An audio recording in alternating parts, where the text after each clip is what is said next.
without their captain.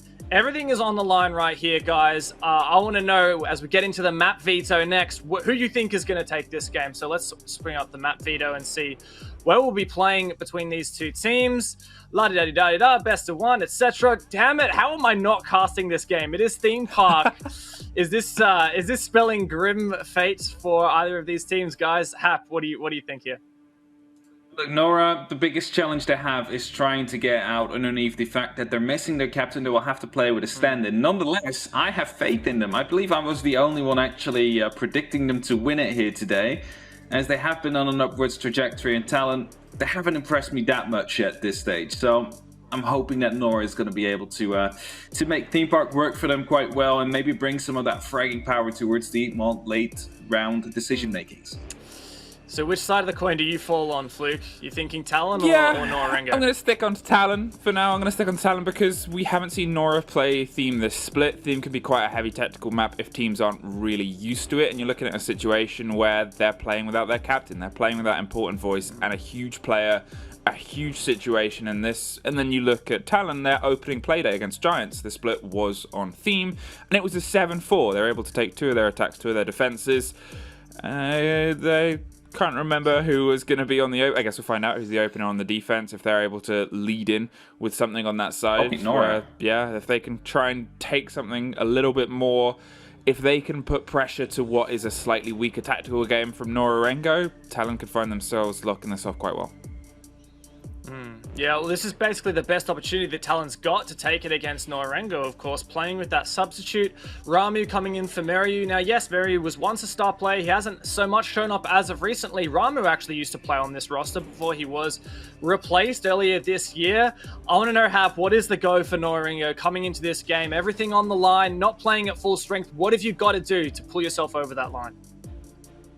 Sometimes we've had many experience in this. As soon as you're starting to put in a substitute player, suddenly you're a surprise factor. It's really hard to prep against, and I've said it many times before. The Tuesday is the game that many will prep for, whilst the Thursday is the one where it comes down more to actual gun skill. You might be able to surprise them a little bit and make that gun skill you have, because that is not going to be gone after you just lose one player, working to your advantage here on Theme Park. It is a surprising point as well. I'm just going to jump in. For every story that seems to be of the miracle run with a coach, it's almost always APAC that's the one. Obviously, you look at what Dizzle's been able to do, and Nora-Rengo's a team that's had it before as well.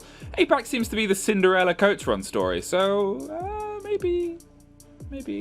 There you go. I like a little bit of optimism from you, and here we go. It is not too much, just a healthy dose. Now, everything is on the line here for Talon, everything on the line for Nora-Rengo playing without their captain. Let's jump into Theme Park. Over to you, casters. Turns out what happens when I'm muted. I was going to get caught out at one point. I've been so good up until this point. I don't think I've ever been caught with my mic muted, and that's the first time I've been caught out. Anyway, enough about my mic woes, more about the game. Theme Park just to start the day. That's what we love to wake up to in the morning, or in your case, start your evening with. But for us, at least, it's waking up to some Theme Park. Look, I'm really excited for Theme Park. I'm glad it's not Oregon, but I'm also very aware, as Hap said, this is a huge game between both of these teams. We spoke about the woes for Nora-Rengo here. I don't want them to get played like a fiddle here on Theme Park. I know it's a Theme Park. I know that's what we expect. I'm a little bit worried for both teams on this particular map. If you look at Talon, for example, the last time they played on this map, though, they got 7-4'd by Giants. And getting 4 rounds against Giants, I actually think is quite a big feat, especially on a really tactical map, as Theme Park is known to become. So I'm wondering whether or not we're still having our players fill the lobby, so you're going to be stuck with our faces for a little bit longer. My prediction is Talon do pretty well. I'm looking at the last time they played it, like I said, against Giants. They won 2 attacks, 2 defenses. So clearly they're kind of quite balanced as a team when it comes to attacking and defending.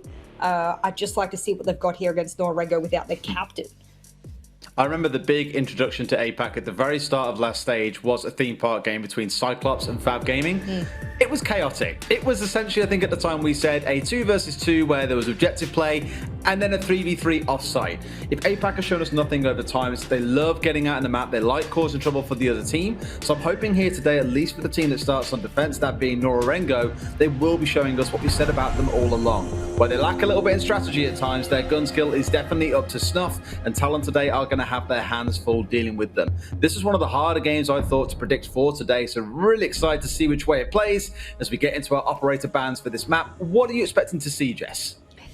This is a hard one. I feel like Theme Park is one of those maps where if you don't get rid of Thatcher, you don't get rid of Maverick, you're really hitting yourself hard here. Dokkaebi will be the first ban.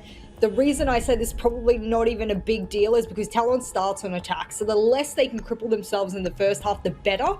Because if Nora-Rengo gets a really good foothold on their defense, it could really spell disaster. Maverick going out, I said this is what I expect here. This is probably a big thing for Talon going, all right, Dokkaebi's being banned against us. We have to choose. Do we take the Thatcher or do we take the Maverick? For them on attack, they've decided that Maverick's the play because they can work with the Thatcher. Fair enough. Thatcher's been kind of nerfed, buffed, whatever you want to call it with the recent changes. And OMI as well will go out. That makes me think there, Des, that they're going to be looking at trying to get grenades and soft breach at least to be able to help get those walls open, especially when we're talking about armory. The mirror we've seen used in Europe last week is a great example. Mixed effects, admittedly. It was shot out a couple of times. If you recall, it was Fabian of Vitality on the Twitch, of all things, running around shooting those mirror windows out. So I think it being taken away today means we won't see too much of what we've seen historically, where it does become this vertical focus, especially when defending the upstairs sites, of trying to get below, shooting out gadgets from below, something like an IQ. Definitely going to be a side point for today as we start off in Bunk and Daycare. Very intel-heavy setup coming out to kick things off from Nora-Rengo, and seeing that Nomad coming out for PMW, I think is more of a nod towards the map itself and just saying, look, we know Nora-Rengo can shoot. We know what this map can be like given how large it is. Let's just make sure when we've cleared a room and assume control, no one's going to come up behind us and give us some issues later into the round. First side for them is going to be Bunk. It's not going to be Armory and Throne. And considering now that attackers have kind of worked out how to attack that side, especially when you can get vertical control, open up yellow quite easily these days, and then you just have to challenge on from there, I think a lot of teams have started to favor a lot of the other sides. Now, it looks like they might do an extended hold, and this was first sort of, I guess, brought into the mix by Chaos, when Chaos played as the first ever competitive, or the time that Theme Park's ever been played competitively, and they brought the Go-Yo into the mix as part of the meta. You know, holding waiting room is a key part of a power position. You can see Simachuki setting up here that Go-Yo shield. Chaos likes to set up a little bit further, but this was kind of what Chaos sparked off as, if you hold waiting room, you've got a power position, especially if you're holding bunks as the site, and this is exactly what we're seeing here from Nora-Rengo. Good to see Ramu back, by the way. Really want to give him a shout out. Love to see him back. Haven't seen him played in a long time. He's going to be rocking the Jaeger. I have no doubt that his gun skill will still be as good as ever. Hope so, surely hope so. And I agree with you on the whole Chaos point as well. It is about extending out to hold the majority of the top floor, even into Cafe as well. They've gone for the same. This again being exactly what we saw the other day in Vitality's game, was a holding towards Cafe that then fell back pretty quickly to playing on site, where there was normally a mirror window, but the same three walls have been reinforced with the left one, the far left one left soft, just so you can play for the rotates later on if you want to, or so you can contest those inside a Cafe if you have any kind of information onto them being inside of there, which you would assume Nora-Rengo have a lot of, again, given the fact there is a Maestro and a Valkyrie here. Tomorrow's going to waste absolutely no time. Tomorrow is more like today, starting things off inside a Cafe and trying to clear out the initial setup in there. I'm surprised that breach charge got through, because there were a couple of ADSs planted inside there. Must have been either cleared out very, very quickly and easily, or burnt out. Maybe they moved them, actually. In fact, they abandoned Cafe, so they did set up initially with an ADS to the left-hand side of the door. That must have been moved out. Fair enough. Because this setup is so elongated, there's not enough ADSs with my band to be able to protect everything. So I get it. They've wasted an Ash charge. Maybe there wasn't an ADS there. I didn't hear the zaps, and if there was, they cooked it with one set of flashes anyway. There's the other. Okay, there we go. No ADS there, getting the confirmation. And what? Look at this. Look at that. They're Medics is giving you free of them. information once again. Look, they're getting free utility left, right, and center. And it's because when you can only commit 3 ADSs to protecting a super elongated setup, it's not the best. So now Talon are really taking advantage of this.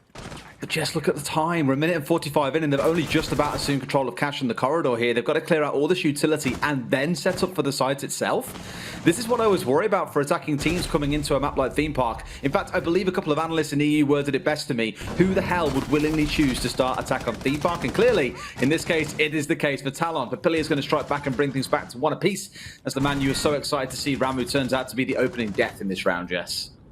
Papilia, I'm not sure if that's his shield or not, and if it is, he could pick it up, but no, Soulboy decides he can protect his teammates instead, and that wallbang that Papilia got before was really strong. It gave them a really good competitive edge here in this round, and now it's up to Soldier and Tomorrow, two players which actually haven't had the biggest impact for their team. In fact, we've seen mostly other players step up in the past few play days. With 20 seconds left, Des, they've got to make a big push here, and they've got two players who might even have C4s awaiting them. They've got here blinkered and bleeding without any hard breach left. Well, I say any, they only had the one in the first place. And they're lucky that Zofia still had the impact to burn through this wall that leads straight into sight. But with 10 seconds to go, like I said earlier on, you have almost no time left to do everything for yourself. Tomorrow will find one, will not be able to find the next couple, it seems, as Nora-Rengo taking round number 1 with a very well set up extended hold, which quite simply ran the clock down to nothing. PMW with almost no members left alive when it actually came round to execution time, just couldn't deal with the sight. It was a bit of an interesting one because the huge weakness of setting up so spread out that way is that you lose players like Ramu, etc., who don't have a player there to be able to crossfire with them because they're over in Cafe or they're dealing with another angle. And so that's one weakness. And the other weakness was Talon saw that there was only one ADS protecting a couple of things around the map. Now, oftentimes, if you really want to protect something, you'll throw a couple of ADSs at it and force them to have to use a lot of utility. Now, once they had that Cafe Evil Eye gone, I don't know why they didn't also try and aggress onto that shield, displace the shield, and then rotate over. They sort of left half of it up, which that's what gave Papilia the competitive edge to play that hallway, which is yet another power position of the top floor, just like Waiting Room was. So interesting there that the attackers, they got halfway into adapting to this setup, but then rotated everyone into a really conspicuous push. So not sure how that sort of played into the attack, but now they're just going to go to the other top floor site, really favouring these top floors. I think for a lot of teams it has become the way because the rooms where you're trying to initially enter the building inside a cache and inside a cafe are essentially bottlenecks. There are so many angles that can test you once you step inside a cache itself that, well, good luck droning everywhere out around there and making sure you aren't being contested from control, from the corridor that you're seeing down now. Of course, you can spray through the wall, that there isn't someone inside of office waiting for you, that there isn't a soft bullet hole somewhere daring you to step through the doorway. It's not a pretty case, and out towards the other side in Cafe, you've got a single double doorway to walk your way through again, where you can be contested from inside of Daycare, off towards Arcade, or towards Yellow Stairs. It's not comfortable to get inside the building on attack here. It can take a bit of time. You have to be very, very careful and drone things out. So looking at the way it shapes up for Talon more often than not, I think it's just making sure here that the drones are being used effectively. They aren't losing crucial members early on, especially the ace here they've brought along as BD has now picked that operator up in this round ahead of the Hibana. No IQ on the attacking lineup, so some of these cams, unless droned out, will stay firmly in the hands of the defenders. For Talon here, the biggest thing will be speeding up their attack. They know this is another spread out defense, and you can see Papilia's spread all the way over into that bunks area with the shield in place. BD entering on a drone. Interesting that BD would be the one to do it. And now they know there's an Evil Eye nearby destroying those drones. I think we'll need Tomorrow with him to deal with it. And there he is, in place, ready to go. And this is probably the one positive thing I can say about Talon, is that as the weeks have gone by, one thing I can safely say, they have improved exponentially with getting rid of that utility, playing as a real strong Tier 1 team in that regard. So one thing I've always waited to see out of Nora-Rengo is when the team play and the strategy-based play starts to form, we know they've got capability as gunners. We've seen that in many games. I always remember a game versus Q-Confirm last season when Q-Confirm looked like the far superior team strategically. But when it came around to gun skill, Nora-Rengo just absolutely beat them out with it. Whenever it came down to head-to-head fights or even taking trades, Nora-Rengo were just better in that regard. So I know they've got the capability, but now it's about starting to deliver on it. I like here how they're wasting the time from Talon, bringing it down to a dying second execute, and Nora-Rengo then rely on being able to get those 1 or 2 closing kills that completely upset Talon's plan, and before you know it, the round should be theirs. Also got to give a nod towards the drones here as well. About 5 have been killed out so far inside the first couple of minutes, so I'm working on making sure that Talon are starved of that information, but do want to kill a few more as we go into the closing 60 seconds. And already Soulboy's going to find the opening kill onto Labyrinth. Soulboy's had a good game thus far. It's only been a couple of rounds, but I can say that he's had a big impact on a lot of these attacking players. Good thing as well to notice that Soldiers use all of his breaching charges, and that's not something you can always say for attacking players. They often have utility left in pocket late round, but good to see Talon's using it all, no matter what, wherever they need to. And now, with 30 seconds left, they've left themselves in a good position, but they're just going to run through here and frag out, and I bet you they get the plant off here as well. Well, Soldier's got his way into sight and now covering out the plant behind. All he's got to do is sit and watch the doorway, and hopefully someone can test this back angle. Otherwise, this could be rough for them. There we go. Soldier's holding the right one with a 2K coming through into this round, and Talon have got the diffuser down. Nora-Rengo in a 3 versus 3, pushing in from control here. No C4s on site to make use of as the Valkyrie brought along the shield, so it's all going to come down to being able to land some crucial shots. Do they look low or do they look high? Soldier rotating back out, watches one for himself, gets the 3K. Can he make it a 4? Yes, he can. That's a lot for the young 18-year-old. Won't be the ace coming out, but as a new player that had such a rough 2 or 3 first play days, this is the kind of play you want to see coming out of Soldier. Some really good decision making there as well, because I often speak about how when you go into a prone position, even if you move an inch, someone knows you're prone. It makes a very distinct sound, especially when you're in a very tense, what's the word I'm looking for? When you have to retake the site. There we go. I'm getting there. I've just had my coffee, ladies and gentlemen. It's been a long week. Did you just answer your own question? I did. I got there eventually. I didn't need you in the end. Go figure. But look, when you're in a tense retake like that, please. When you're in a tense retake in that position, you'll often find that everyone's listening with adrenaline rushing tenfold. So you will hear someone proning. He changed his position 3 times so that he wasn't predictable. Great read of the situation. And I think for Soldier, we had that clip of him that one time with the Buck Skeleton key. That's really been the only time we've really turned around and gone, yeah, he's been a great, really influential impact player for the team. That's another one there, I think, where he really read the situation well. So good to see him really stepping up. You got to give players time sometimes, I think. A noticeable change coming in this round I got to touch on is Soulboy moving away from the Valkyrie and here going on to the... In fact, in the last round, I think he was on the Maestro, so a bit of a jiggle here in terms of who's playing what.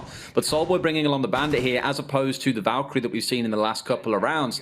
To me, that more screams, look, we are having some issues in slowing them down here. Clearly, we're constantly finding ourselves, or not constantly, but at least in the last initiation defense, Talon got to the site a little too quickly here. So how can we slow that down? Oh, I know. Let's try and waste their time a little bit with some bandits. My number one concern there is that you're still coming up against a Thatcher that we've seen Talon bring along every single round so far. Is it really going to be that effective? Or is Soulboy just looking to play it for this exact thing he's looking to do now, to get up against doorways and try and cause some trouble? It's called the Citizen Special in my books. Well, it's the Joe special recently. He gets spotted out as well, and I did expect that because that has been quite a common spot for a lot of these players to run out of. And well, APAC is attack, and a lot of players know to expect some aggressive plays. I would like to know, however, and I believe Medics, you're the one on the camera today. Can you just spot out where those bandit charges went? Because that'll be PMW's job to be able to dispose of those. And, well, there we go. He's back on site now. So he's pocketed them. I wonder if they're waiting to bandit trick after he does at least cancel out the mute jammers on the wall. Maybe that's something they've said, hey, we can try and bandit trick. The infamous yellow ping. Does this net them a free kill? Can they wallbang through that wall in cash? There's 2 there for the going if they want it. But no one's able to capitalize on this just yet. But they have this free intel, and looks like Soulboy will get that aggressive kill he was looking for. Finds himself one as an opening kill again, second in a row, and like that, Nora-Rengo just swipe up 2 or 3 kills down towards control, it seems, and it's as simple as that. You have shut down the attack. There are no more hard breaches available. There's no Thatcher to deal with any of these bandit charges that might go down. It's once again down to the Ashe and the Zofia left to do everything. However, they have got a good amount of time in which to do so. We saw BDS yesterday have an excellent execution with no hard breaches left. Admittedly, there were a lot more members left alive than just the 2, but we've seen teams manage to pull things like this off, and Nora-Rengo haven't exactly made it impossible. They have left a good number of rotation holes open or walls soft, which Soldier is now going to capitalize on. It was from this push last time, coming in through bunk into initiation to then have the flank go down behind him where he found that 4K. So let's not write them off yet. As mentioned, time is the biggest valuable asset they've got going for them here. Now it's about stepping in and trying to find this 2 versus 4 swing. Oh, they're up against so much here as well, and Nora-Rengo are not giving them a single inch of room here, except for a nice flick down there by Soldier. And he's all on his lonesome now, going up against 3 very capable Nora-Rengo players. He'll get rid of the evil eye that was constantly spotting him. But when you've got 30 seconds left, you don't have the diffuser in hand, you're wondering to yourself, can I really frag out 3 people in 20 seconds? He has the possibility to do it. And quite frankly, he's been hitting some good shots this particular matchup. So I expect if anyone to do it, it is him. But he'll go to a DBNO state, can't pick himself back up. And the big thing in that round that really rung true to me was that how does Talon keep having their fraggers be the last alive? That's probably something that if I was a coach, I would turn around and go, hang on, how are we having our support players die first? What positions are the support players putting themselves in to be in engagements early on? And do we need to then shuffle our fraggers over towards you to give you assistance to enter the building? Because if you are struggling, you shouldn't be the first ones going down. And that should be firstly identified by drones. So my question is, how are the Talon fraggers being the last alive round after round? What's going on with the support players here? Speak about it now, because you've only got a few attacking rounds left. Very, very true. It has come down to be the case twice, and admittedly having those fraggers in a post plant is never a bad thing, although normally they aren't the ones that you would find in that spot unless you've managed to keep the vast majority of your team alive. But enough of that upstairs nonsense. We're now heading down to ground floor, grounding ourselves inside of Armory and Throne. And a defense needs to come out here for Nora-Rengo to put them up at 3-1. It's what you would expect generally to see a 5-1, maybe a 4-2 split come the half. Again, what team realistically wants to go to theme park and start an attack? Very few is the answer. So here with this being the downstairs, you mentioned yourself as well that with this site, it hasn't become as...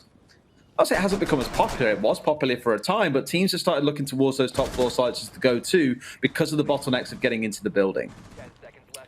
Yeah, absolutely. And you can see all 3 ADSs have been dedicated to the maintenance wall. They've decided that that is the wall that they deem crucial to keep closed. And, well, I'm a little bit concerned here because guess what? Thatcher's not banned and Thatcher is not present. Yeah. And only one set Despite of being grenades. present What for is 3 this? rounds in a row. Oh my goodness. Okay, get back in the building, Soul Boy. That's wild. You were on Maestro before, now you're on Jaeger. I don't know what's going on with Nora-Rengo. They're just having some fun with this game. Clearly, not working too bad for them. But again, theme park. I'm on stage 1 stats here, Des, and I'm looking at theme park. It's only got 4 playdays, but it is an attacking sided map. What a surprise. Yeah. Oh, is it really? It's attacking sided? It's attacking sided barely by 2%. Oh, okay, By 2%. fair enough. Very minor. And this is APAC. It is, APAC attack, whatever you want to call it. But the biggest thing here is that if Nora are feeling confident on the defense, they actually probably shouldn't. They should put everything they can into this first half, just in case that particular statistic comes back to haunt them. We know that APAC generally is an attacker-leaning region. I think Coastline was, 32%? Pretty nasty story to be kind of going up against as a defender on that map, I think. Yeah, that one I know off by heart, see? Either way, I know that is generally the theme. The theme of this map, I guess, overall, is that across most regions, you do see it leaning towards the defenders, again, because of how big it is. But like Soulboy demonstrated, it's more of a big playground for the defenders. They don't like to sit on site and waste your time. It's more about getting out in the map and giving you something to think about, being at windows, being at doorways, pushing towards those bottleneck rooms that I keep on mentioning. So for Talon here, they have spent that minute and a half making sure most of the top floor is clear. You can see pretty much all the members are vertical right now. Air jabs going down the stairs. They can start holding these vertical angles, but then it's probably rotating down and looking for your angle in. And I agree with you as well, stacking up the ADSs on the maintenance wall that we saw earlier on. That is because pretty much every single team pushes through maintenance. Barely ever do we see a barrels take. Sometimes we see a yellow take. But I think stacking up towards maintenance is definitely the best idea. That is where most attacks will come from on this map. Some really lucky wallbangs from Soulboy. I don't even think he knew he hit the person on yellow. That's why he didn't manage to continue with those particular sprays. Tomorrow goes down to 30 HP, and Soulboy also goes down a little bit, and that's from the verticals above him. But when you've got less than 60 seconds left as an attacker, you get a little bit panicky. You go, we don't have drug control. We need it if we want to do a yellow take. That is the focus here for Talon. They need to disperse of him, and they know he's right there. That's a free grenade, but shouldn't they have capitalized on going towards him as he threw it? Oh no, but Tomorrow's here to collect the refrag, and I think there's another player in here as well, and yep, it's Papuya with a 1.5 scope, Roni. real pain in this is that this isn't like a 60-second into the round roam fight. This is at 2.5 minutes in. They're only just dealing with the roamers because they've gone undetected for so long. You're going to find yourself now with the impacts off towards the side. They are all out from Yushingo, so no more denial coming in there. But this is still a 3 versus 3 with 5 seconds to go. All they've got to do is hold the doorway, and they see them, but they still win the gunfight. PNW finding one, Ramu trading it back, and sadly, the clock should be your worst enemy. They are going for the plant. But Ramu strikes up to bring down BD as he was crouched down on the ground, taking that knee. And unfortunately, Nora-Rengo take round number 4. And I say unfortunately, it's more unfortunate for Talon. But like I mentioned, Jess, to me, that all came down to those 2.5 minute roam fights. That's the kind of stuff that should be dealt with at 90 seconds prior in the round. I agree, and I think what actually stalled them out quite a bit was Vigil was standing in split on site, and he was using his Vigil scanner over and over and over again, so it gave them the indication that he might have actually been upstairs, which when you're dealing with a player that you're not sure exactly where he is, and that's obviously Vigil's job, that can stall you out quite a bit. So I can understand why taking top floor took so long, even though there was no active challenge. They thought there might have been over towards bunks, etc., given his position below. Smart plays. I don't know if that was intended or not, but why else stand in split, turning on and off your gadget? I mean, that can be the only explanation for it. And as a result, they stalled out. Then they realized Lab was heavily defended as well. Yellow was the take they wanted. Tomorrow did the good job there. I think he was too late to the party there, and he didn't really take that lab control as they really needed it quick enough. And I could understand what the Sledge was trying to achieve, but time is seriously their worst enemy here. And I hope on defense they're able to have the same effect with time that Nora-Rengo is having here. I think it came down to the mindfulness of forgetting that part of the map, right? Like, they had all the top floor clearance, they got the stairs cleared out, they put the air jabs down, they were like, okay, cool, we've dealt with the roamers, no one can possibly be upstairs and give us some grief. Oh crap, we forgot about drug lab. That's a problem. It's small steps like that, I think, that kind of wind back, and this is really, like you always say, pre-placed drones in the droning phase. You'll be able to catch those things at some stage in a round, and it's unfortunate that it slipped them by. Let's hope that this time around, given that we are back on the upstairs, there's less focus on this roam clearing and more heading towards the site. But I recall from this back in round number 1, a lot of time was wasted when trying to push him from Cash out towards the side, to push him from Cafe, for example, because Nora-Rengo did such a good job in pushing quite far out, setting up a lot of utility out towards the outskirts of the map, and just saying to Talon, look, if you want to come and clear it, by all means do so, but every single step that you have to come through, every mini game that we make you play is going to waste another 45 seconds, and before you know it, it's 2 men left trying to push him with 10 seconds to go. You cannot make a single mistake, and unfortunately, Talon did make that crucial mistake of not knowing where every single Nora-Rengo member was. Some good pre-placed drones, especially the prep phase from Soldier and a couple of the other players who moved on in quite quickly when they knew that at least top Dragon was clear. Now, the biggest thing will be Ramu. Again, they were able to dispatch of him mere rounds ago when he did play this exact position, but he wants to play it aggressive again. He'll see the first drone coming in. He should be able to collect that for free, but no, it's dancing around him. It's absolutely bullying him on the bathroom door. It wants him to run into the air jab that's placed above the bathroom door, and Ramu's having nothing of it. He's a very experienced player, and even a new operator or a newish operator like a Nomad will stand nothing against him. And now Yushingo is playing super aggressive here. With a shotgun, this would work, but he's got his SMG out. Surely he wins this, and it's SMG v SMG. And well, Yushingo, he's going to win out on that one. Gets smoked out by Simatuki as well, so Yushingo losing a third of his HP. It's like, yeah, thanks for your work, mate. Now we must kill you. Being stabbed in the back by Simatuki, but doesn't go down. I say that, and now he will get finished off. That Soldier's kill with an assistance from Simatuki. BD's now standing in smoke here and losing pretty much all of his HP. Guys, come on. Yes, as Jess would say, hello. Still walks away alive, albeit very, very low in this case. Talon are in a spot where they can start thinking about pushing through into initiation, but again, look at how many mini games are being put up in front of them by Nora-Rengo. We're down to the final 60 seconds. They've only just got control of initiation. They've managed to do so with their hard breach still alive, but had to commit to some of those Selmas in getting inside in the first place. Ramu's managed to snake in behind them here from inside a Cafe 2, will strike big against PMW. So again, it's yet another obstacle being made by the side of Nora-Rengo, and his name is Ramu. 2 kills coming out here, 4 versus 2. This is a lot of work to do and feels, very oddly enough, Jess, like round number 1. We are almost out of time. It's a 4 versus 2. This is going to be a lot of work for the boys of Talon to achieve. They want to get through and make this plan happen, but they're still playing Roma Hunter at this point for Ramu to step out and find a triple kill. This looks like it's round done and dusted. What a round from Nora-Rengo. Rest of the league, best pay attention. Don't take them to theme park, and most definitely don't play them on bunk daycare. Jeez Louise, I was worried that Ramu wasn't able to, going to be able to hold his ground there. But what you missed there, and you might have been able to snag it, but what the viewers might have missed there was what PMW had done was he had snuck a drone through the rotate of right next to Vault. And what Ramu had done is he'd gone out onto bridge where the rotate was on top yellow stairs. Once the drone had done the jump through the rotate, he came back in and did all like a little bit of a circular dance so that the drone couldn't see him. And that's how he was able to sneak into Vault undetected. Now, that's not really PMW's fault. He did drone. But Ramu was like a ghost. I mean, I know it's spooky month, but he managed to just ghost his way around the drone, find that tiny bit of area where the drone can see. Boom. All of a sudden, PMW has no idea. It's a freebie. And then, of course, that cross angle all the way opened up by the Zofia. I mean, beautiful plays there from Nora-Rengo.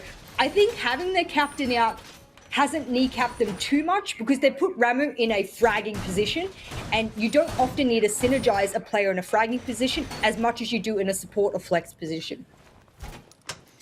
Well, he seems to be bringing up quite a lot for them. As you say, Meriyu is missing and not playing for them here. But maybe not the absolute gunning replacement that you'd look for in some cases, but I think for Ramu here, all it takes is 1 or 2 rounds to make a big impact. And guess what? You are gleaming. So let's see how things continue here, and we'll see what steps up into this round. If Talon can find that elusive second round on the attack, or if Nora-Rengo will close the half out with 5 rounds. And if nothing else, this will just only stand to reinforce this is not a map to be attacking. I think now that teams are getting more used to it, I know for the longest time it was permaban. A couple of teams kind of did the dance of death there and thought, we'll play theme park. We'll see if we can do it. See if we figured it out. And then you realize you're actually miles behind the other team that you're coming up against, and therefore start losing rounds that you wouldn't expect to. It has led to a lot of volatility. I'm not at all suggesting it's now completely settled, but I think the teams that want to play here definitely do want to play here. It's not becoming like an optional thing anymore. And I always go back to the point that a couple of analysts made to me, who in the hell would want to attack first on theme park? I tell you what, now that map ban's been added to ranked, I have effectively banned this map as much as possible. Why? Because if I'm not with a 5-stack that knows exactly how to attack theme park, it is a nightmare. You know what else is a nightmare? Does BD know he's there, or is this lazy droning? Okay, Ramu thinks he was spotted. I actually don't think he was, and he probably could have stayed undetected there as he almost did a ghost dance yet again, round after round. Big thing here for Ramu. He needs to be able to waste time here. I don't think engaging them head-on is the way to go here like he did last time. I think his best chance is to waste more time as we hit the halfway mark of this round. Ooh. As it starts out, Soldier, he will find something at the very least. It's a start for the boys to get the opening kill. That's after Soulboy has run rampant on this half. Rounds 2, 3, and 4. He was the opening fragger in every single round. Back on the Maestro now, by the way. But it was him who was causing the initial upset. Soldier finds the second kill onto Simatuki before Papilia will finally put him in the dirt. But Jess, again, I keep on coming back to them. Drones, only 3 left for the side of Talon here as well. And they're going to have to try and stop Ramu. I was about to say, surely you know about these flanks now. He's done it to you in the last round. He's done it to you just again now coming up yellow. And even with this Nomad on side, they are unable to stop him in his tracks. You can't rely on an air jab. I've said it time and time again, and Ramu is a highly experienced player, so he knows exactly what he needs to do. He's going to rotate over to his good friend Papilia, and they've played together before multiple times. And now it's going to be, yet again, up to some of the fraggers of Talon. This time, however, they do have hard breach in hand. They've got a bit of extra time, and they've got the gun of PMW, but some good trades coming out here for Talon. And, well, Papilia doesn't seem to miss it all, and it's all up to BD. A clutch is probably out of the chance here for BD because he's right behind him, and I don't think he knows. Is there an air jab? Is there a drone? Does he know, or can he hear Yoshingo? I think the shotgun's the right chance here, and he does know. Oh no, Des, this is just going to be an absolute gunfight. You can see him. Is it the shotgun? No! There we go. Yoshingo, no! Maybe if he had moved up earlier, maybe if he had a challenge and traded his teammate as he was being engaged, but he wanted to be sneaky. BD could hear him from a mile away, and it's just one of those rounds where you sort of think to yourself, that's probably should have been a Nora-Rengo round, let's be honest, given how that did turn out in the mid to late round. So if I quantify it there, they actually should be, 5-1 in the half? That doesn't bode well for Talon. I'm not going to say that I feel that Talon is an attacking sided team, but sometimes I do get that vibe from them, especially with the way that Soldier just played then on attack. He definitely stepped up. Is he going to step up on defense as well? Yet to be seen. They're going to have to play a brilliant defensive half here. Otherwise, they might have to try and inch it into overtime. And at that point, you're wondering who gets defense first, who gets attack, etc. That's iffy. Oof.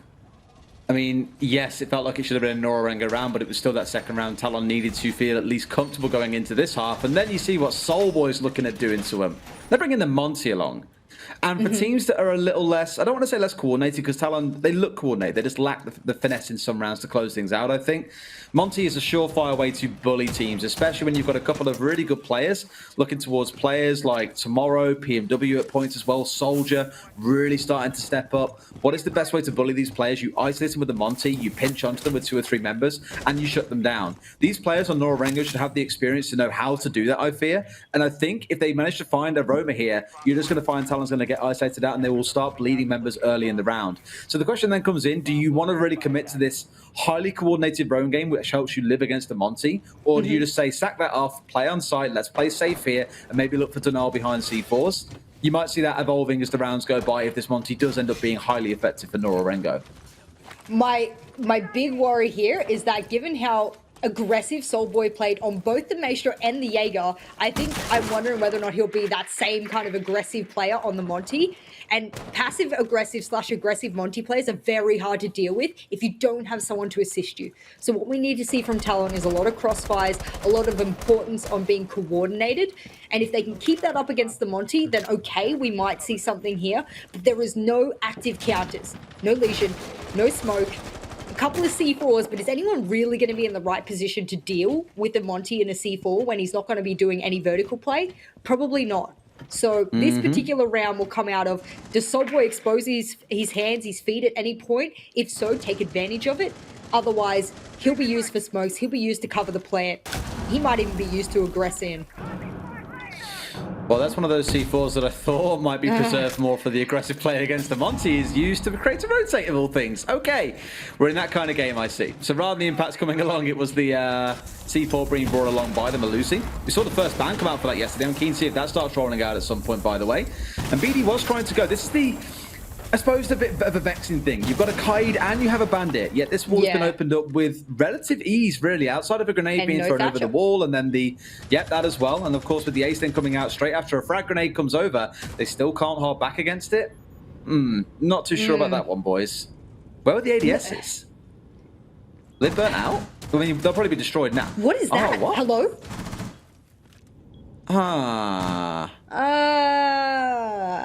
Is that just unlucky, I guess, moment? I don't know. Look, if you can get your grenade to explode as soon as it hits the top and bounces down, it can miss an ADS. It is not in the range or the area of effect of an ADS, yes, but I didn't see the grenade during explosion to be able to know whether or not that was the case.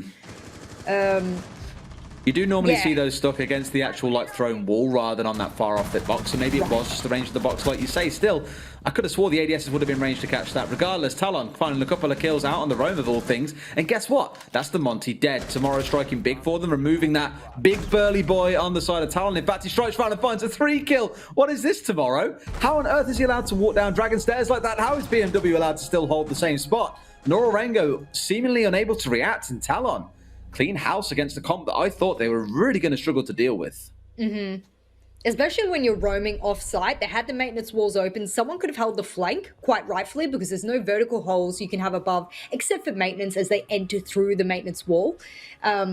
But otherwise, that probably should have been a confident round there from Nora-Rengo, but they couldn't hold the flank. They couldn't deal with those aggressive players who were playing above. And as a result, you've got yourself a twofold problem. You've got people looking back at you through the breach. You've got people possibly looking at you from above, and you have people flanking down Dragon Stairs. You've got to be able to get more power positions on the map. Top Dragon is one of them. And without that control, well, that's what you get dealt. You get dealt a lost round, and a very confidently lost round, and a win for Talon. 3-4. This is what we wanted from Talon. That was the big thing. I said either they look more confident on defense than they do on their attack, and they get these rounds back and they go, okay, we're both defender-sided here for this particular map, which actually in stage 1 was an attacking-sided. Well, I reckon it's a 50-50. Depending on the team, depending on the play, it was a 52% attacking rate or whatever it was. So it's not that attacking-sided. I think it depends how the team plays on the day. And here, well, I think we're seeing 2 defender-sided APAC teams for the first time. I worry if Nora-Rengo aren't careful around this drone game, because the one thing I think about teams like Talon and Electrify is last season, I think you look at their record and go, okay, neither team played particularly well. I'm bringing Electrify in here because it's relevant to them as well, and I'll talk about it later on the desk. I think they've missed at points the composure that other teams have had, and many have written them off and gone, okay, they can occasionally click heads. That's all they're very, that's really their only strength. The one thing I will give to both of them is the capability I've seen from both in playing a roam game and just nicking the odd kill here and there off the attacking team when it's a well-experienced team. And I think it was Electrify we saw do that against Xavier just a few weeks ago, was when Xavier was setting up for these attacks, you just occasionally see, it's like being kidnapped. You just see DCH just killed from nowhere, or Napier be dragged off somewhere and killed as well. And it was like, guys, but where are you? What's going on? Like, I'm scared. I'm alone in here. And before you know it, the round's over and the other team has won. So the thing is about Talon and Electrify, they are able to take rounds, I think, in ways that other teams wouldn't normally dare to do, because they are a little bit erratic, because there isn't always this predictable nature to their games. And it's something that can make them very, very scary to deal with, even when there is a Monty bearing down on them. Good to see both teams are really favouring the Go-Yo on this map. I love being able to use the Go-Yo in tandem with multiple other operators, and those shields come in very handy. Soulboy really wants to get the attention of PMW, and he's probably yellow pinging him over and over again. Not sure if there's some ADSs to be able to assist that shield. There's a Banshee for sure, but with no ADS, I can just imagine either a grenade or an impact is sailing through, getting that Go-Yo shield, and PMW getting hurt behind it. But he's rotated back. Probably the smart decision here. Will BD also have a reinforcement in hand to be able to reinforce up this hole, or is he going to challenge initiation alongside it? Looks like Soldier, BD, and their counterparts want to do that at the moment, so we'll see if that works out for them. All about the timing game is what I've got to look to here. You've had them just get inside a cache with the Monty, which really lets you just walk straight through it. It's the thing why G2 you'll see on this map will often employ something like a Monty, is because you can go into these riskier rooms like cache or cafe and just walk straight through. You have to worry less about the angles. You can afford to step forwards up to the doorways and hold the angle for your team to then push through, because there's no nasty surprises. However, they are finding a couple of nasty surprises off towards the other side here. Talon and Simatsuki coming up yellow has found one. A good split push actually coming here, I think, out of the side of Nora-Rengo, where you've got the Monty inside of Office, 2 pushing control, 2 looking towards yellow. But do they know about the flank coming in here? There's a Claymore on the ground. It's going to go off. He's down to 1 HP. Hello? Not quite killed, but either way still finds Papilia. I'm surprised he didn't see that and shoot that first and then flick onto the player, but hey, beggars can't be choosers. God, he's so lucky he walked away with his life there, and that was a really good pick. I wonder what drone Papilia was on, because he had just thrown one, and now for PMW, he's really focused on the Monty. I really did expect a aggressive Monty to come out, and that's exactly what he's being able to do, but he has the diffuser in hand. So if he goes down, he'll drop the diffuser where he lies, and that's a real disadvantage here for what looks to be a very strong Nora-Rengo. He has his back to him at this moment, and oh no, he'll take full advantage, and now this is just a gun fest back and forth. What? Oh my, oh my. Oh, there were 2 or 3 opportunities in that round for Talon. Oh lord. Bye-bye. There were 2 or 3 really big opportunities in that round. I'm sorry, I was trying to imitate you there. You sounded posh for once. It's quite an incredible thing for an Australian to sound posh. Either way, Talon had a couple of spots in that round, probably 2 or 3 opportunities to get off really big flanks that really could have upset Nora-Rengo in the way that I mentioned. Again, the body snatchers tomorrow coming up yellow stairs, potentially about to get 2 kills and shut down that flank play on yellow stairs. Couldn't quite complete it because of the Claymore that he either didn't see or opted to ignore, thought maybe he was out of range of it. I'm not entirely sure. And the same for PMW at the end there, pushing through smoke, almost about to put the Monty in the dirt, but thankfully Nora-Rengo had his back covered. It's like literally like protect the president at this point, with the Monty walking his way through. There's all these kind of guys on Talon looking around, trying to snatch him away wherever they can. It's down to the bodyguards of Nora-Rengo to keep him alive and get them inside the site, but that still came down to a bit of a frag fest in the dying seconds. It was a good bit of aggression there. Like I said, for the Monty, you do want to have a Monty that can identify whether or not they need to be passive in a situation or whether or not they can be a little bit aggressive.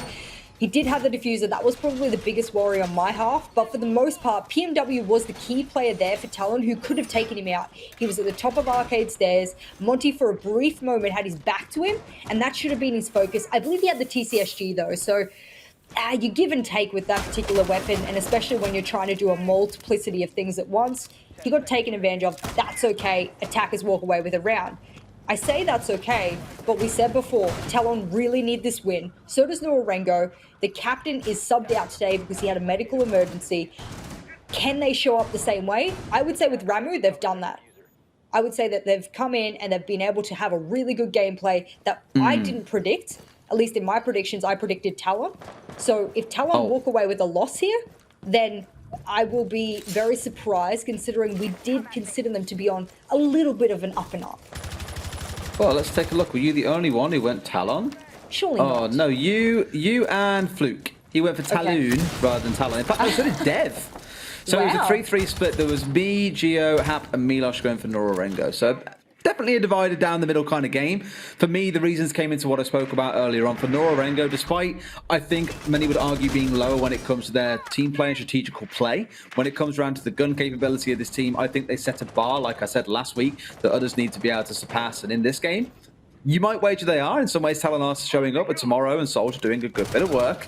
But it feels like round to round, at least in the first half, it was Nora-Rengo coming out on top. I just can't get away from the fact, by the way, that it's Nora-Rengo on attack. You might yet see Talon completely swing this back the other way. Well, we criticised Talon on the...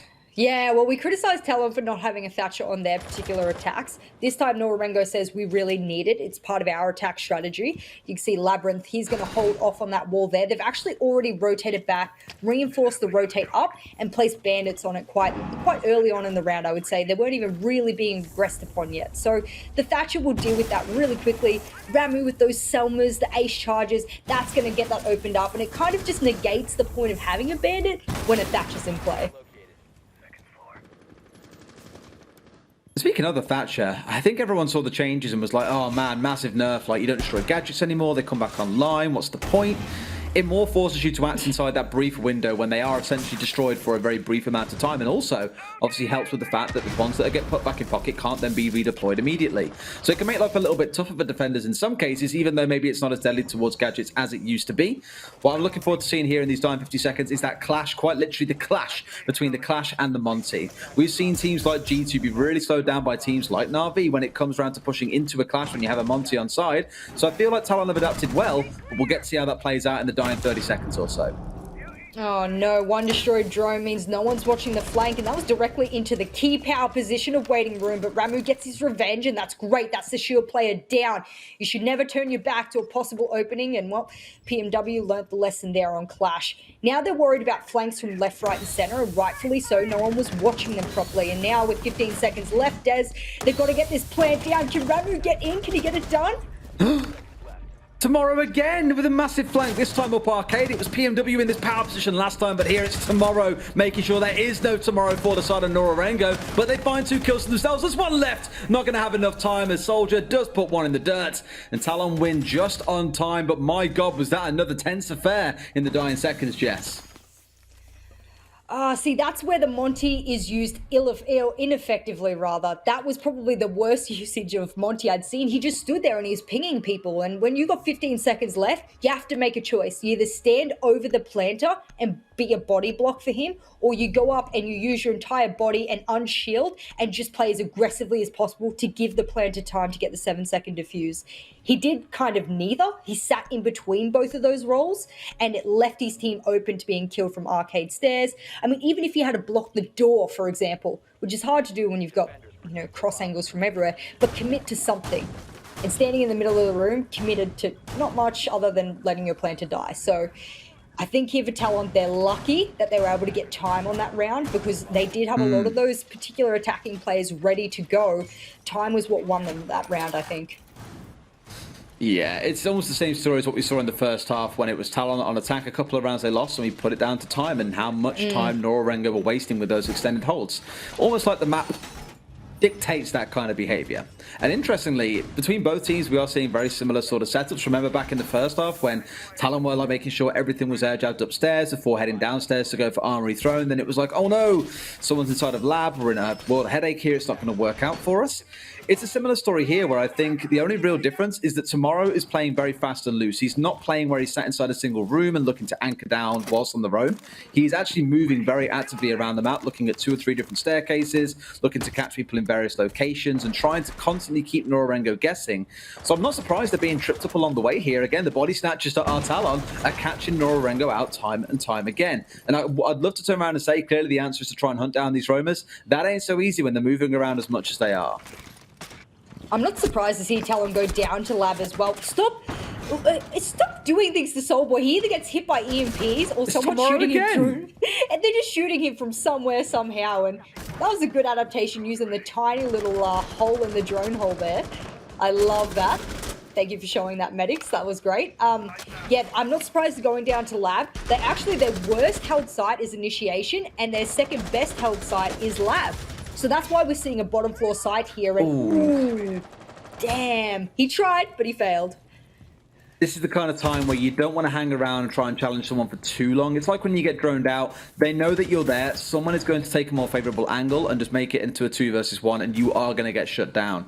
So I admire the work that Tomorrow was doing there to waste time, but by dying inside the opening 60 seconds, that constitutes a bad roam. If you're wasting 30 seconds or so, assuming 30 to get to the building, 30 to try and get inside and deal with the roamer, and then dying, not a great scenario given all the work that Tomorrow has done for them. In the last round, he was the go-to player with that massive 2K flank coming up the arcade stairs. So this round is going to turn to someone else. And that man is Labyrinth, it turns out, bringing down Yoshingo. That's the Thatcher off the board. That could come to hurt them a little bit when it comes to dealing with those Evil Eyes and the Mute Jammers later on. I think that actually came down to sloppy droning, and I'm not to say that everyone can spot bullet holes at long range, but even if they had a drone to rotate to see if someone was even peeking it, that would have given them the indication, okay, we need to be careful, someone hold the angle on that particular rotate, they could still be playing there. This is a really extended top floor hold for a bottom floor northwestern side. You don't often see defenders that far away from site, especially with less than 60 seconds to go. They've taken a good pick onto Yoshingo, but it's not a huge pick. I mean, the Thatcher on this particular side, I don't think it's going to be that helpful. There's no wall denial other than a mute on the side of Talon. So for the most part, BD, or I should say Ramu here on the ace, will be able to get some of those key walls open. And with 30 seconds left, Des, yet again, they're out of time. They could lose yet another round just based off of time, even when they got the good number count. You're still thinking here about the fact that there are a couple of members holding out towards Armory and Throne, that they've got to consider. Ramu's inside going for a plant. Smoke has come out. Soldier apparently doesn't know that Ramu had got inside and gone for the plant. So now he's trying to contest inside the site itself. They don't know that he's here still, it seems, in fact. There are a couple of bullets singing his way. Finally, they will catch out where he is. Ramu will go down as BD caught him out. Yet another smoke canister comes out. Soldier onto a triple. He's had some fantastic rounds this game. A 3K for him. A double coming out for Labyrinth. And Talon once again will shut Nora-Rengo down, bringing us up to a 5-5. I was a little bit worried when I'd seen Ramu in sight planting. None of the walls seemed open for me, so he had to have run through double doors, is my guesstimation. We did miss it there, so he may have just simply run through the double doors and got a plant off. And you should never be able to let a plant go off in full vision when you still have sight control as a defender. We did see a couple of those roamers really off sight, so that might have been the reason why, maybe a bit chaotic in that particular time. But the retake makes sense. No one was really covering the post-plant or even intermediary plant positions of Nora-Rengo were bad. Let's be honest. Multiple times, Monty's been caught in a really bad position. We've seen other players trying to hold angles that were not advantageous to them. And now, well, as you see, we're drawn 5-5 apiece here. I think Talon's earned that. I think their defense looks a lot stronger than their attack. And now what we need to see is them carry on that momentum here in defense, bring it into another round. And which side are we going to go to? Well, back to Armory and Throne to do it. Always the way. Now, we'll see how the take sets up this time. We'll see what Talon do to deny this maintenance wall, because as we mentioned, barrels is very rarely a thing. We always look much more towards maintenance. It's where attackers want to go through. I'd say maybe a 70-30 split between maintenance and yellow wall. That often turns out to be the way.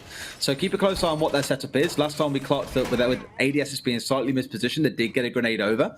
Interestingly here for Talon, no ADSs on side. Of course, with the my band away, there is also going to be no grenade denial. So I'm very curious to know what their plan is to deal with this, because this could be a very simple job coming in potentially for the side of Nora-Rengo.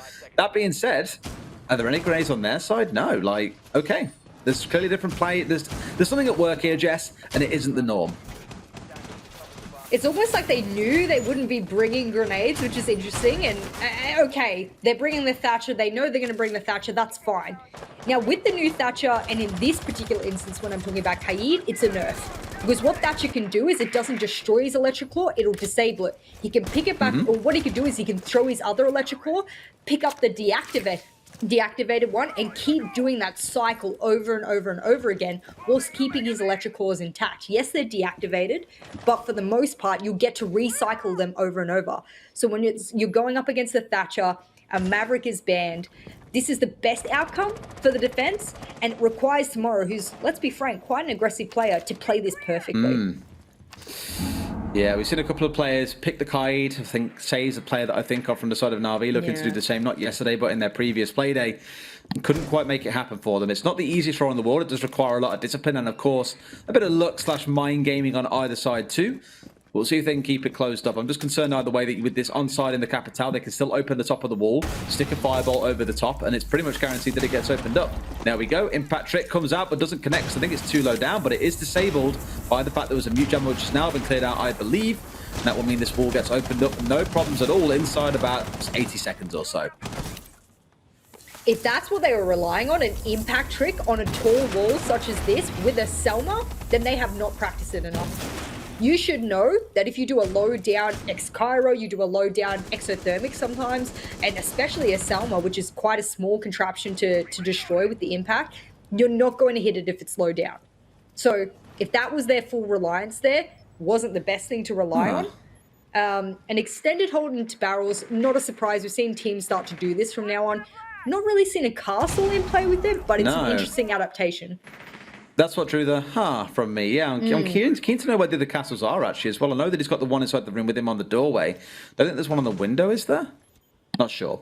But either way, he's locked in there looking pretty safe right now, I assume. No, that's been opened up. Maybe it was a castle earlier on. It was. Thank you very much, Medic. There we go. God is serving us information once more. Soulboy gets the opening kill onto BD. That's Nora-Rengo starting things off in positive form. Let's not forget, whoever takes this one can force us through to overtime potentially, because if it ends 6-6 here in APAC, of course, we do have overtime still to play. But there's the smokes coming in for the big executor. Shingo walks in with a slither of HP. Ramu is still alive, albeit down. That plant is coming out, but gets shot out by the Evil Eye and a double Pokeball. Never before has that been seen in the realm of Pokemon. Either way, Labyrinth 3K and 4K comes in. Everything from a single angle. And my God, Nora-Rengo, this is the problem when you funnel through a single angle like this. Soulboy has managed to make his way in, but with himself being caught out by the Melusi, with the Evil Eye staring him down from two different directions, he is in for a world of hurt. That is going to be a flawless round and an ace coming out for Labyrinth. Perfect stuff. Congratulations to Labyrinth for getting his first ace, I think. I probably would have remembered if he has ever gotten an ace before, at least in the matches that we had casted of them. And I'll shout out to him. That's one well-deserved. And I think what really differentiates Nora-Rengo and Talon on attack is that Talon are so interested in destroying all of the gadgets. Whether it's the Ash, whether it's the Zofia, making sure they're cooking the ADSs, spotting them out. Let's get rid of it if we have the utility. And they almost always use all of their utility, which is surprising, because not a lot of teams can get to that point. Nora-Rengo, however, they get to site and go, oh, there's a Banshee, there's an Evil Eye. We haven't got any vertical control, so someone's standing in the middle of Armory looking at us going through the one tiny kill hole. Oh, we don't really have barrels control either, and someone's in there. Okay, I'll concuss him. Okay, but we really need help, and then everyone dies. That's not the best attacking strategy. I understand it's a hard site to push, but if you only commit to maintenance wall, you kind of get what you deserve. I think Talon just read them like a book. Like, down to the lack of grenades being brought along, to having two Evil Eyes looking at the maintenance wall, to having a Melusi also stationed next to it. There was just nothing they really could have done there without being completely ruined by the utility unless they cleared it out first. And like you said, if you don't have the grenades on side, guess what? They probably aren't going to die. So a risk definitely by the side of the defenders to do that without an ADS, but a sore oversight by Nora-Rengo to go to a site like that without any frag grenades on side. That'll probably be one they remember for the future, that you definitely need that destructive power to deal with those gadgets that are around. Heading back upstairs at the very least, they are going to bring it along on the sledge. Little too late here, guys. Talon could very well snatch the win in this round. Outside of Armory, Throne Room, this is like a pretty good site, at least defensively for Talon, statistically. They don't have a huge sample size, but if anything goes to tell what they have played of it, and then this game as well, I can say pretty safely that if they hold this the same way, they should walk away with a win. Otherwise, Nora wins the next round, we go into OT, and then, well, we see exactly which way the coin flips in regards to the OT sides. PMW again opting not to bring the Vector, instead bring the TCSG. Big thing about this weapon is that it packs a punch, but you can also get taken off guard very quickly. Good trade. Was it a very important pick, Des? I say yes. One, it's Papillia. Two, it's Zofia with a heck of a lot of utility. And look at all these shields and everything. And they've got a Maestro. They didn't get rid of utility before, and they sure as heck are not getting rid of it now. They haven't got a Monty this time either. The strategy has changed completely for Nora-Rengo for how the first few top floor site takes went.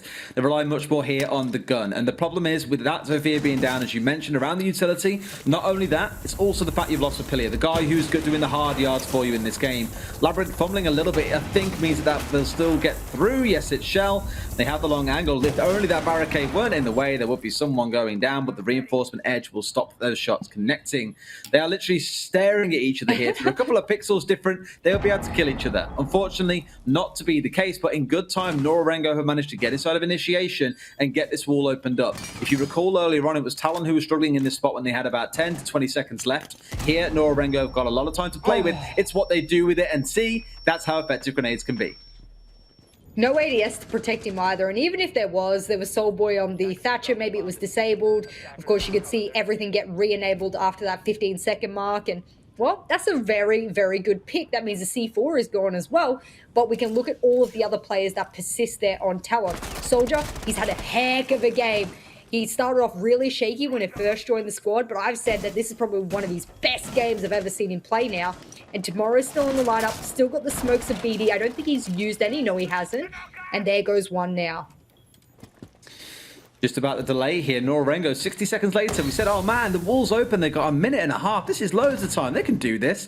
We're now at 32nd point, and they've got to start making a play happen here. And Ramu's probably going to get himself blown off by a shotgun in a second, assuming, of course, that can connect, but it's another smoke coming out, so they will run this down to the wire here, quite literally BD should. Another window gets blocked off, he's just saying to Ramu, no, not allowed in. A jump out comes through, and even through the smoke case, finds a kill. That was aggressive, but it pays off massively, and Soldier with a triple spray down to close things out. What a game he's had. He was on at least 15 frags this map. My God, for a start where he looked so poor in the first couple of days, took a little bit of time, but my days as he stepped up in this matchup, and Talon with a very well-deserved close win on Theme Park. Well, my predictions do stand solid here, and well, it just took defensive half here for Talon, and I think Soldier walked away with the 16k. There we go, 16 kills. That is almost a 3 KD. Imagine if he had got a few more in those preceding rounds, especially in the first half. But it doesn't matter. He does the job that his team needs of him. And from a fragger on attack to support on defense, is there really anything that Soldier can't do? I'm not entirely sure, but let's toss it over to our analyst, who I'm sure can break it down even further than we can. Thanks, guys. I'm glad that Jess mentioned